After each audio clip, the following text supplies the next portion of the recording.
गर्मी के मौसम में अगर आपका तुलसी का पौधा सूखने लग गया है तो इसको सूखने से आपको कैसे बचाना है, इसके ऊपर क्या क्या काम आपको करना है जिससे कि आपका तुलसी का एक भी पौधा ना सूखेगा ना मुरझाएगा।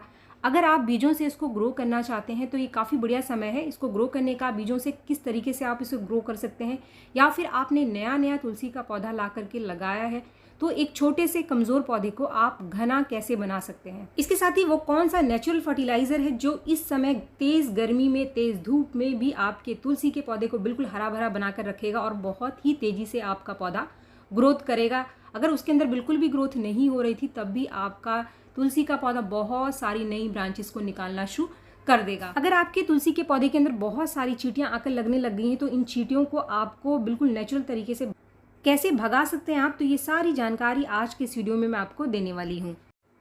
तो friends, welcome to my channel Green House. और आज का जो हमारा पौधा है वो है तुलसी का पौधा। सबसे पहला पॉइंट है कि गर्मी में तुलसी के पौधे को सूखने से कैसे बचाएं, क्या क्या उपाय इसके ऊपर आपको करना पड़ेगा। सबसे पहली चीज़, तुलसी के पौधे की आपको जगह बदलनी पड़ेगी। अगर आपने तेज़ धूप में इसको रखा है तो अभी आप इसे किसी ग्रीन शेड के नीचे रख दीजिए। यानी कि इस मौसम में तुलसी के पौधे को आपको सीधी धूप में, तेज़ धूप वाली जगह पर जहाँ पे पूरे दिन की धूप रहती हो वहाँ पर बिल्कुल भी नहीं रखना है। अगर आपने आंगन में तुलसी के पौधे को लगाकर रखा हुआ है तो इसके ऊपर कोई भी हरे रंग का कपड़ा आप डाल दो जिससे कि तेज़ धूप इसके पत्तों के ऊपर ना पड़ सके। अगर आप इस समय तेज़ धूप में इसको रखेंगे तो समय से पहले ही इसकी मिट्टी सूख जाती है और पत्ते शाम होने तक मुरझा जाते हैं। इसके साथ ही जो दूसरी चीज़ आपको इस समय तुलसी के पौधे के ऊपर देखने के लिए मिलेगी, अगर आप इसको तेज़ धूप में रखेंगे जो इसके पत्ते हैं वो काफ़ी छोटे निकल करके आएंगे।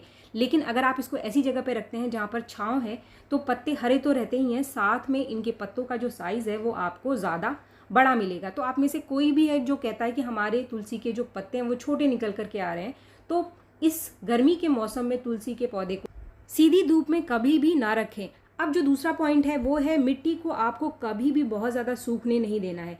तुलसी के पौधे की मिट्टी को हमेशा आपको मॉइश बना करके रखना है। यानी अगर मिट्टी एकदम से सूख जाती है तो जो उसके पत्ते हैं एकदम से मुरझा जाते हैं। तो इसके लिए जब भी आप तुलसी का पौधा लगाते हैं, आजकल काफ़ी सारे लोग नया पौधा लेकर आते हैं और लगाते हैं, तो आप अच्छी मात्रा मिट्टी के अंदर कंपोस्ट की मिलाएं। अगर अच्छी मात्रा कंपोस्ट की होती है जैसे कि वर्मी कंपोस्ट या फिर गोबर की खाद, तो इससे वो नमी को ज़्यादा देर तक अपने अंदर बना करके रखती है और मिट्टी एकदम से सूखती नहीं। इसके साथ ही अगर आपको लगता है कि शाम होने तक तुलसी के पत्ते एकदम से मुरझा जाते हैं, मिट्टी सूख जा रही है, तो थोड़ा सा पानी आप शाम को भी ज़रूर दे दीजिए। इसके साथ ही पानी चाहे आप कितनी बार डालें, लेकिन जो इसका छेद है नीचे से, पॉट के नीचे से पानी निकलना चाहिए। जिस भी पॉट में आपने तुलसी के पौधे को लगा रखा है उसके पॉट के नीचे से जब भी आप पानी डालते हैं तो पानी निकलना चाहिए। पानी नीचे बेस में रुकना नहीं चाहिए। इससे कभी कभी तुलसी हमारी ख़राब हो जाती है, उसकी जो जड़ें हैं वो गल जाती हैं। अगर आपके एरिया का टेम्परेचर बहुत ज़्यादा है और आप समय पर तुलसी के पौधे को पानी नहीं दे पा रहे हैं तो एक बहुत बढ़िया सॉल्यूशन है, वो है इसकी मल्चिंग का। मल्चिंग यानी जो इसकी मिट्टी है आप उसको किसी भी ऐसी चीज़ से ढक दो जिससे कि मिट्टी के अंदर मॉइस्चर बना रहे और मिट्टी पूरी तरीके से कभी भी ना सूखे। तो फ्रेंड्स, ये मल्चिंग कैसे करना है आपको तुलसी के पौधे में, इसके लिए एक सबसे आसान सा तरीका मैं आपको बता रही हूँ। इसके लिए आप धान का छिलका ले सकते हैं या फिर जो गेहूं का भूसा होता है, गेहूं के भूसे का भी आप यहाँ पर इस्तेमाल कर सकते हैं। फ्रेंड्स, यहाँ पर मैंने लिया है आधा धान का छिलका और आधा मैंने वर्मी कंपोस्ट ले लिया है। अब इन दोनों को मैं एक साथ मिला लूँगी। इन दोनों ही चीज़ों को एक साथ मिला करके मल्चिंग करने से पौधे को न्यूट्रिशन भी मिलता रहेगा और आपका जो पौधा है वो सूखने से भी बचा रहेगा। तो फ्रेंड्स, इन दोनों ही चीज़ों की आधी आधी मात्रा लेकर के इन दोनों को पहले अच्छे से आपको मिला लेना है और मिक्स करने के बाद ही आपको मल्चिंग करने हैं। अगर आप चाहें तो सिर्फ धान के छिलके से भी मल्चिंग कर सकते हैं या फिर गेहूं के सिर्फ भूसे से भी मल्चिंग कर सकते हैं। लेकिन जब आप कंपोस्ट मिलाते हैं तो ये जो धान का छिलका है वो हवा में बहुत ज़्यादा उड़ता नहीं है क्योंकि ये बहुत हल्का होता है। और कंपोस्ट मिलाने से जब हम इसको पानी देते हैं तो ये एक दूसरे के साथ ही चिपक जाते हैं और हवा आने पर ये उड़ते नहीं, क्योंकि गर्मियों में काफ़ी ज़्यादा आजकल हवा चल रही है। अगर आप इसको ऐसे ही सिर्फ कवर कर देते हैं, ढकते नहीं है किसी भी चीज़ से, तो तेज़ हवा चलने पर ये जो छिलके हैं वो उड़ जाते हैं हवा में। फ्रेंड्स, इस समय गर्मी में किसी भी पौधे को सूखने से बचाने के लिए ये एक सबसे बढ़िया तरीका होता है मल्चिंग का। तो आपके गार्डन में कोई भी पौधा है जिसकी मिट्टी बहुत ज़्यादा सूख जाती है और शाम तक उसके जो पत्ते हैं वो मुरझा जाते हैं, तो आप ऐसे सभी पौधों की मल्चिंग कर सकते हैं। मल्चिंग पौधे को पूरी तरीके से सूखने से बचाती है और आपका पौधा तेज़ गर्मी में भी हरा भरा बना रहेगा। अगर आपके एरिया में आजकल काफ़ी ज़्यादा हवा चल रही है तो मल्चिंग करने के बाद आप उसकी ऊपर की लेयर को मिट्टी से ढक सकते हैं। इससे जो मल्चिंग है वो आपकी हवा में उड़ती नहीं है और इसके लिए आप जो नॉर्मल मिट्टी है उसका इस्तेमाल कर सकते हैं।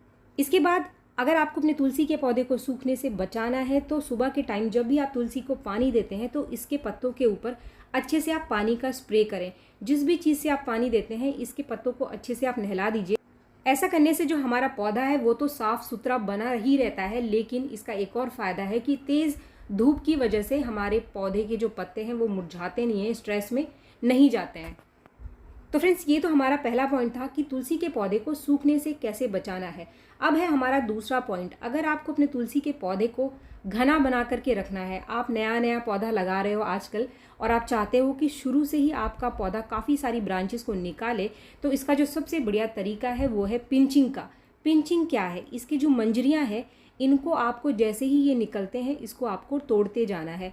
ऐसा करने से जहाँ से भी आप देखोगे कि आपने मंजरी को तोड़ा वहाँ से एक नहीं, दो नहीं, कई सारी ब्रांचेस आपको निकलती हुई दिखाई देगी। जैसा कि ये ब्रांच मैं आपको दिखा रही हूँ, यहाँ पर मैंने मंजरी को तोड़ी थी और यहाँ से 3 ब्रांचेस निकल करके आ रही हैं। तो फ्रेंड्स, तुलसी के पौधे को जो घना करने का सबसे बढ़िया और नेचुरल तरीका है यही पिंचिंग।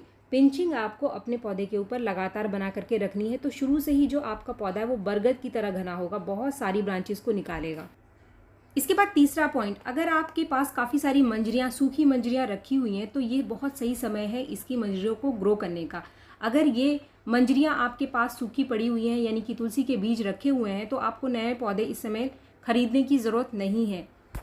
ये जो बीज हैं इनको आप सुखा करके इन बीजों से ही एक नहीं, दो नहीं, सैकड़ों पौधे अपने घर में तैयार कर लेंगे। अगर आपने पिछले सीज़न के बीज इकट्ठे करके नहीं रखे थे तो इस सीज़न में भी आप कुछ मंजरियों को अपने तुलसी के पौधे में छोड़ दीजिए और जब वो अच्छे से पक जाएं तो इस तरीके से आप उसको निकाल करके इन बीजों को ग्रो कर सकते हैं। जैसे कि आप देख रहे हैं, इनको जब मैंने हाथ से इसको मसला तो ये छोटे छोटे काले रंग के, भूरे रंग के इसके बीज दिखाई देने शुरू हो गए हैं। अब इसको आपको ग्रो कैसे करना है?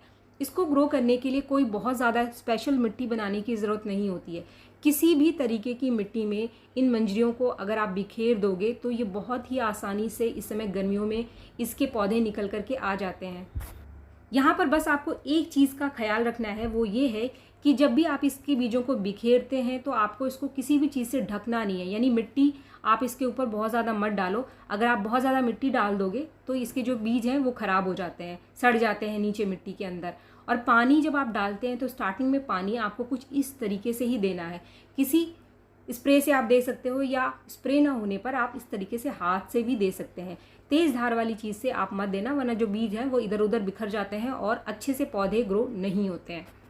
इसके बाद जो हमारा चौथा पॉइंट है वो है तुलसी के पौधे का खाद, इसका फर्टिलाइज़र। तो वो कौन सा खाद है जो कि गर्मी में आप दे करके तुलसी को हरा भरा तो बना सकते हैं, बहुत सारी नई ब्रांचेस और हरे पत्ते इससे ले सकते हैं। और आप में से कोई है जिसकी तुलसी बिल्कुल भी ग्रोथ नहीं कर रही है, नया नया पौधा आपने लगाया है, तो उसमें भी आप इस फर्टिलाइज़र को दे करके अपनी तुलसी को बरगद की तरह घना बना सकते हैं। वो फर्टिलाइज़र बनाना बहुत ही आसान है, सारी चीज़ें आपको आपके घर के अंदर ही मिल जाएंगी। ये जो चीज़ आप देख रहे हैं ये है केले का सूखा छिलका। तो मैंने केले की छिलकों को अच्छे से पहले धूप में सुखा लिया है। ये तकरीबन 4 केले के सूखे छिलके हैं। इतना अच्छे से आपको सुखाना है कि जो इसके छिलके हैं इस तरीके से हाथ से टूट जाएं। कभी भी गीले छिलके का इस्तेमाल आप तुलसी के पौधे में ना करें, वरना बहुत ज़्यादा चींटियाँ या फिर फंगस आकर के आपके पौधे के अंदर लग जाएंगी।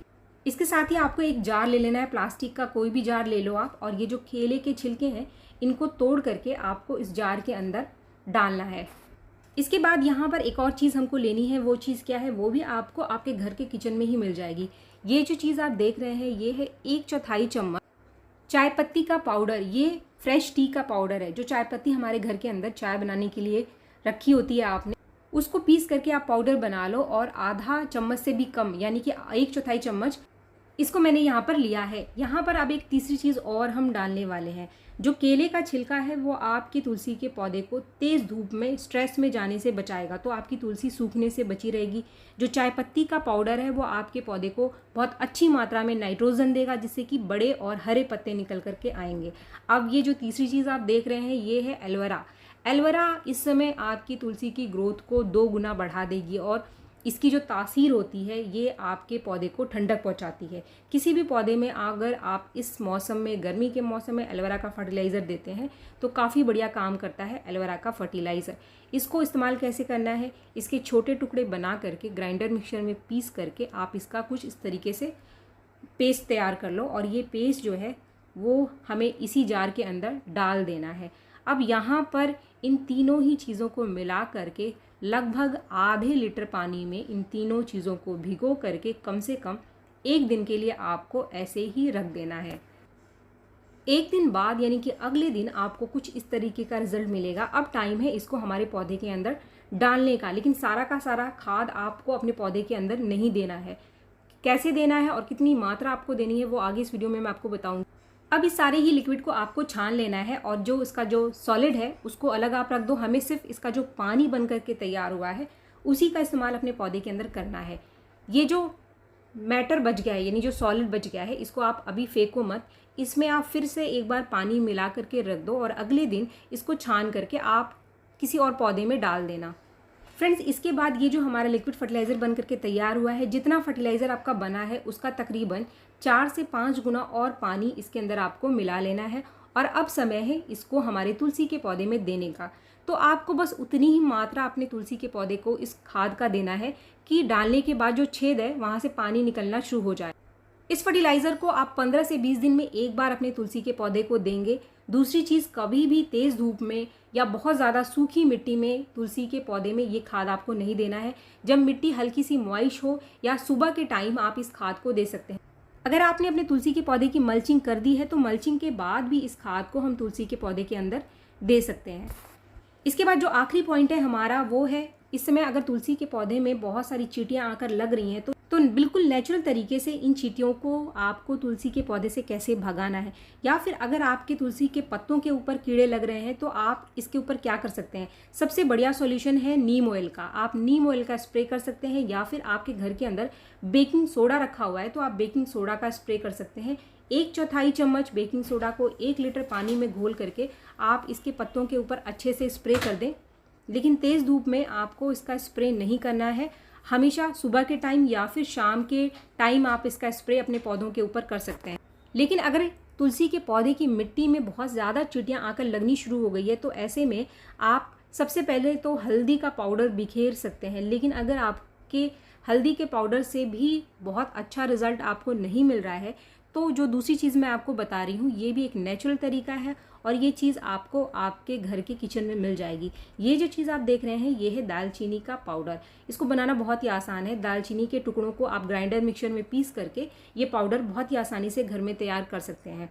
अब इसको इस्तेमाल कैसे करना है, इसको कभी भी आपको अपने पौधे की मिट्टी में नहीं बिखेरना है, वरना ये काफ़ी गर्म होता है तो ये जड़ों को नुकसान कर सकता है। बस जो आपका पॉट का जो किनारा है उसके ऊपर कुछ इस तरीके से इसकी एक लेयर बना दो। आप देखोगे कि कुछ ही देर में जो चींटियाँ हैं वो आपके पौधे को छोड़ करके भाग जाएंगी और जब तक ये पाउडर आपके पौधे के पॉट के साइड में लगा रहेगा तब तक कोई भी कीड़ा या फिर चींटी आपके पौधे के अंदर नहीं जा पाएगी। तो फ्रेंड्स, ये कुछ नेचुरल तरीके हैं चींटियों को हमारे तुलसी के पौधे से दूर रखने का। ये जो नीचे बेस है वहाँ पर भी आप एक लेयर बना सकते हैं। ज़रूरी नहीं है कि जो पॉट का साइड, ये जो किनारा आपको दिख रहा है इसी पर आप लेयर बनाओ। अगर आपको लगता है कि कभी इसके अंदर ना चली जाए ये पाउडर तो आप जो नीचे बेस है बेस के साइड में भी एक लेयर इसकी बना सकते हैं। तो फ्रेंड्स, इस तरीके से आप इन सारी चीज़ों का ध्यान रखें। आपकी जो तुलसी का पौधा है वो पूरी गर्मी हरा भरा बना रहेगा, एक भी पत्ता ना सूखेगा ना मुरझाएगा। और जो मैंने आपको टिप्स और ट्रिक्स बताएं अगर उनका आप ध्यान रखते हैं, इस समय नया पौधा लगाते हैं तो आपकी तुलसी बिल्कुल कुछ ही दिन में बरगद की तरह घनी हो जाएगी। वीडियो अगर आपको पसंद आए तो एक लाइक ज़रूर करें और मेरे चैनल को आपने अब तक सब्सक्राइब नहीं किया है तो मेरे चैनल को सब्सक्राइब भी ज़रूर कर लें। मिलते हैं मेरे नेक्स्ट वीडियो में, तब तक के लिए थैंक यू।